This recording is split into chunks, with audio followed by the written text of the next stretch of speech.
orang dengan gangguan jiwa atau ODGJ membakar dua sepeda motor di Jalan Paus, tepatnya di depan restoran cepat saji Rawamangun, Pulau Gadung, Jakarta Timur, Selasa, tanggal 8 Februari tahun 2022, sekitar pukul 6.30 waktu Indonesia Barat. Warga yang mengetahui kejadian tersebut segera memadamkan api dan menghubungi suku dinas sosial, Sudinsos, Jakarta Timur. Pelaku ini membawa korek, kata petugas pelayanan pengawasan dan pengendalian sosial, P3S, Sudinsos Jakarta Timur, Junaidi, kepada wartawan, Selasa.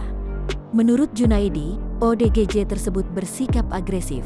Selain itu, dia memastikan rumah dan toko di lokasi pembakaran tidak terdampak, langsung diamankan oleh Bimaspol dan petugas P3S.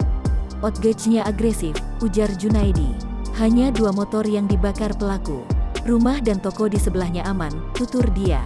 Saat ini, pria yang mengalami gangguan jiwa tersebut telah dibawa ke Rumah Sakit Khusus Daerah, RSKD, Duren Sawit.